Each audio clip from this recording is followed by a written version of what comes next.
Hello there, people. So it's been a while since I made a video, at least one start to finish. Um, got my ears pierced, some other shit. Um, but yeah, I'm back and I have time to make a video. So I decided to do a video on a different type of topic. Movies that are some of my favorites and briefly go over why. Some are cartoons or animated films as I call them now because there's 2D animated, which is the old school art style, and 3D animated. So I'm gonna go over a few of those. Some of them I just have the discs. I have the covers and different things. Uh, but yeah. So first, it's just out of order, sort of. Um, so next is the two Rescuers movies. Um, I had to put both. I love these movies to death. You can get them for hella cheap now. Uh, this one is the Gold Collection, which didn't last long. It's also Disney Movie Rewards back in the day. I do subscribe to them. I would not recommend them though.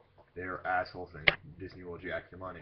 So, it's a decent program, but if you don't have the money for it, don't go for it. Second one is more action oriented, whereas the first one's more about songs. This one's about child slavery, whereas this one's about child murder. These movies were fucked up, honestly. I don't know why freaking Nostalgia Critic didn't like the first one. He said it was, well, he said the voice acting kind of sucked, which it was like the 70s. I could cut it some slack. 70s voice acting was kind of mixed bag. But still, I really like both of these movies. Um, Definitely check them out. They're really cheap now. Um, yeah, it's about two animated mice that can talk to humans and just save children just because it's what they do. You know, they're part of like the United Nations of Mice, which is it's really neat. I mean, it sucks that Disney didn't have this much originality after this point, because that should be a fairly unique concept. I don't remember if it's based off a book or anything like some of the older Disney movies were, but I really like those. Next is, let's see, who's this? Universal. Based on the book Rocket Boys, I am obsessed with this movie. I used to see it all the damn time, and I might see it later today. I don't know. But that is October freaking Sky. I love this. It's sad, it's happy, it's campy, it's cheesy. Has some of the best actors in the business from back in the day. Um, there's not much more I can say about it. Luckily, it's widescreen edition. If you're a cinephile or whatever you want to call it now, if you haven't watched Zara Nizarak, definitely do that. Um, but yeah, uh, it's a movie about one kid who lives in like what is it, Virginia, who wants to be a rocket scientist, and he's actually smart enough to do it, but because he lives in like a hick town, who just everyone does football, he gets discredited, but he beats the system, he beats the odds. I love that. So definitely, if you haven't seen it for some odd reason, check it out. Next is 3D animated movies, and it's by two great, well, one great director and one director who's done a lot of cheesy work, but I think both Tims here do a great job. This is Nine by Tim Burton and Timur Bekmambetov.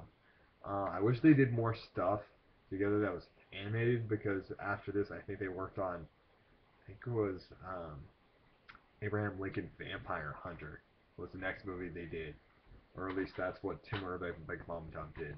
And yeah, weird. But I love Nine.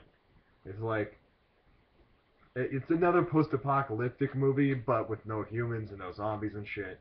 It's just, what if Russia destroyed the world instead of, Germany and shit, and only robots lived, and it's or robots were like had souls and shit, and it's really cool. Definitely check it out. It's really cheap.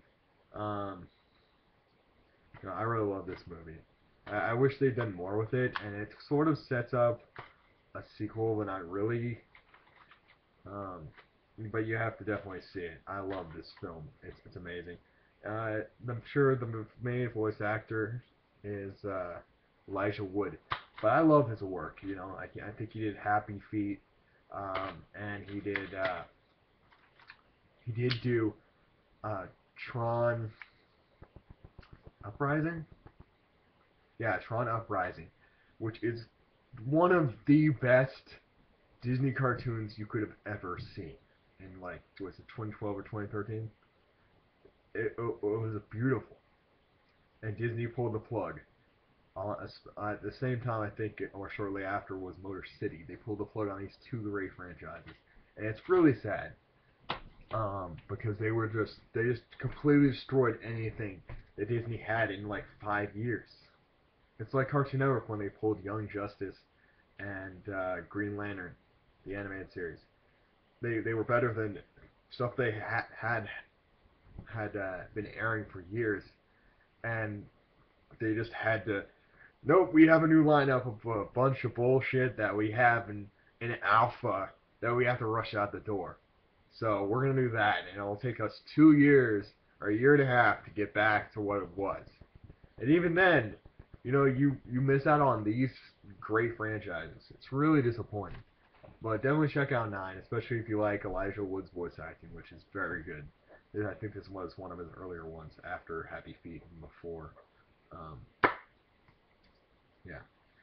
Next is, I mean, everyone's seen this. It came out at a time when rap music was becoming fully mainstream for a bunch of, I'm gonna say this word, even though people will call me racist or an asshole, wiggers and fuckboys and a whole bunch of other people have completely ruined the music. This was when rap music was becoming mainstream, and it was a film. And there's a few rap films now, but this was like one of the first ones, and it's one of the only ones I've seen. But I really love it. I don't know anyone who's heard of it and hasn't seen it, hasn't liked it at least. And that is fucking 8 Mile, damn it. It's great. You know, Eminem acting, that's pretty good. I wish he would do more because this was like one of the few things he did. He still does music, but it's not the same. His acting chops in this are so great, and I believe he wrote part of this. I think he did a lot of work for this. It's really weird, that he didn't do much after this, and especially after his downfall in music for a little bit shortly after this. You know, it would have been really cool to see him, maybe not do action movies, but maybe drama. Um,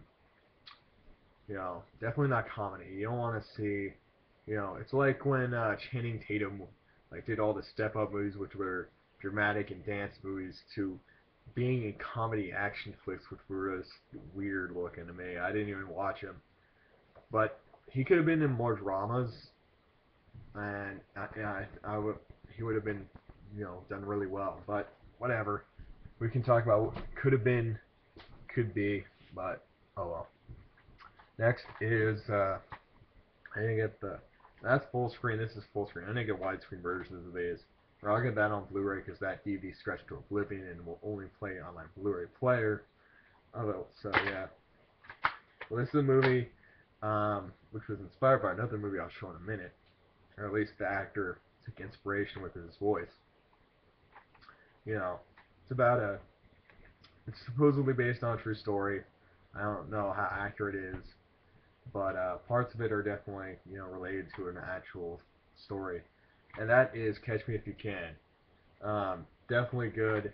Uh, it just Leonardo DiCaprio along with Tom Hanks just complement each other so well in this. It's insane. Um, I really like the characters they portray, the way the story's set up, how it ends. I'm not gonna ruin it. If you're into like sort of like House and Robbers type movies, uh, espionage, lying, uh, dramatic, comedic. It's a lot of different things and a lot of great tones that work for both Tom Hanks and Leonardo DiCaprio. And who else is in this? There's hold on a second. Christopher Walken. one of the best actors on the planet. I love Christopher Walken, honestly. He's in this. He portrays a certain character. I'm not going to spoil it, but his performance with Leonardo DiCaprio, it's just amazing. The way they did it together was just, you'd never expect it. So definitely check it out. Um, Next, this sort of inspired the role that Leonardo DiCaprio takes in this and Wolf on Wall Street and a couple other movies. And that is fucking Goodfellas. If you have not seen this, which my friend hasn't, and unfortunately I don't live with them anymore. We were going to school together, and I lived on campus and shit. But yeah, he hadn't seen this. Come on, fucking the only time Ray Liotta had a decent freaking, acting job. His only decent, I heard it was in a few other films after this, but who gives a fuck? What did he do after this? He got fat, lazy. He's like in a couple shows that no one gives a fuck about. Yeah, this was the movie that put Ray Liotta on the map, and he squandered his fame. Okay, that sucks. But also Joe Pesci, fucking amazing with Robert De Niro. They've done several movies together, and they're always fucking great. This trio is amazing. I love this movie. This is definitely in like my top 5 movies of all time. Okay, this movie is insane. I love it so much. I need to get another version because yeah, this case is kind of jacked up, and there's like I think there's like a 25th anniversary one. This is one of the early Warner Brothers Blu-rays, back when they were like putting the shit Blu-ray back in 2008 when the HD DVD versus Blu-ray thing happened. But yeah, next, I don't have the case for the second one, but Kung Fu Panda 2, one of my favorite animated movies of all time. It's in here. There's 1 and 2 in here. I put them together in this case. But yeah, Kung Fu Panda 2, it improved everything upon the first movie. And it just rounded out the characters, rounded out the development, made a better villain, set up like pandas in the universe, which was actually, it was needed after the first one. It was like, there's only one panda ever. How? Why? This explains that shit. It's kind of cool. Sure, it's like an Americanized version of China, which is why this thing will probably never be in freaking China.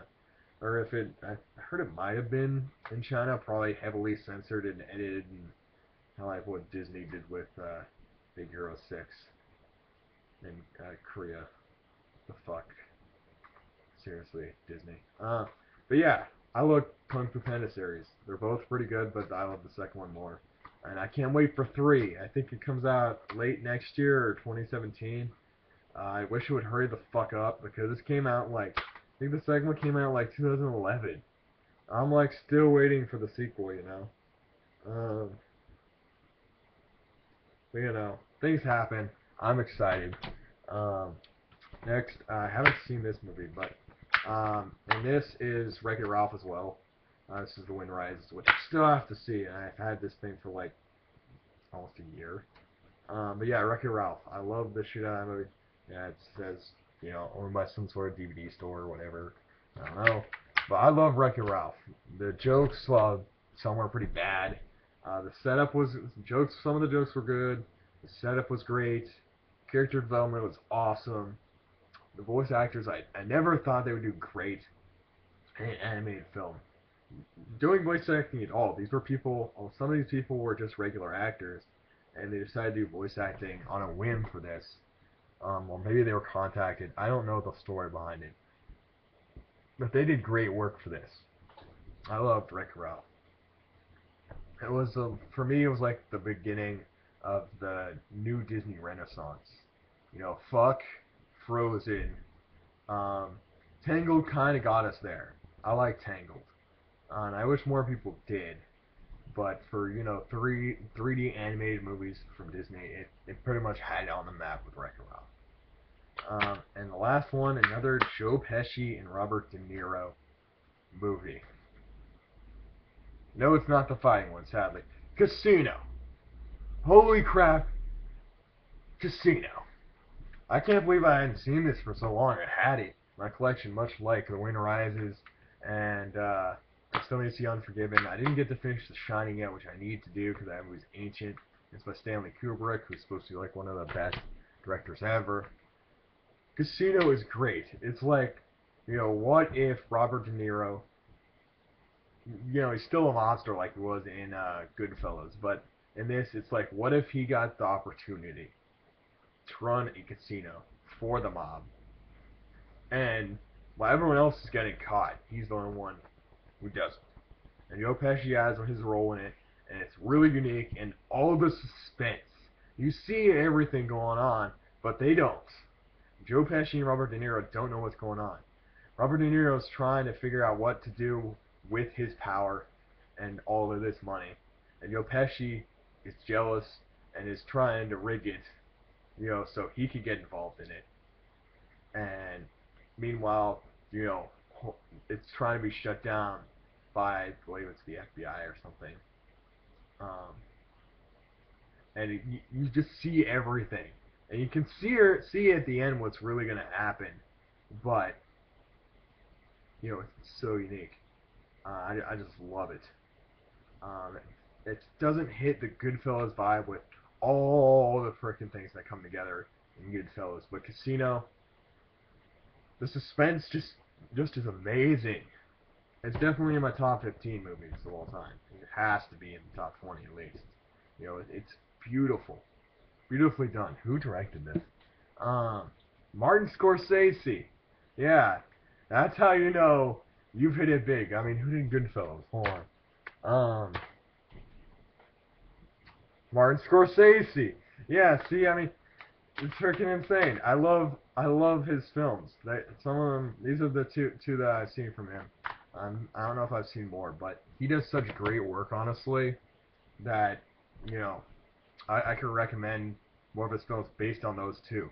Some of my all-time favorite films that you need to watch. Don't care if you watch it on Blu-ray, DVD. If you can just get it on VHS, I don't care if you're not into video quality like I am. You can just watch it to watch it. You need to see some of these. These are some great films. They for me they go down to history as movies that you have to see to believe. Some of the setups amazing. Some of uh, the characters and the development just fantastic. And some of them are just whimsical. Again, like Wreck-It Ralph and the Rescuers series. They just have that charm. It doesn't have to be nostalgic. It can just be, on its own merit. Again, I like the Rescuers, you know, as a film about, you know, just protecting children, like Wreck-It Ralph for getting people to understand that, just because you have a set role doesn't mean you should be treated um, differently than anyone else. You should still be treated with respect. Even if you are, in a position of a lower category than others. That was really unique for me. Not a lot of films have done that, especially in the animated world. Um, and Casino and Goodfellas, I love monster movies. These are two that have just got me straight into it. And even films that are just about, you know, that guy that will always, has the opportunity of a lifetime. Um, and he just takes it, or he goes through a lot of shit to get where he's at. You know, there's another film kind of like that. He goes through a lot of shit, and in the end, it's a bit different. I didn't bring that. I should have brought that. That's another one. Gran Torino. Definitely check that out. I believe it's one of Clint Eastwood's last starring roles. I believe he's still directing. Um, well, some of those I'm not too fond of, but whatever. Flags of Our Fathers. Not too much into that. And I didn't give like two shits about American Sniper. It was overhyped and overrated to me. And from what I've heard about the book, it's about some psychotic guy who just kills a bunch of people that didn't really need to die. And yeah, I heard it was really fucked up. But yeah, things happen. And these are definitely some movies I would check out, I would recommend. There's the Blu-rays. And, hold on a second. And there's the DVDs. But yeah, definitely check those out. Those are my recommendations for movies that you should definitely see.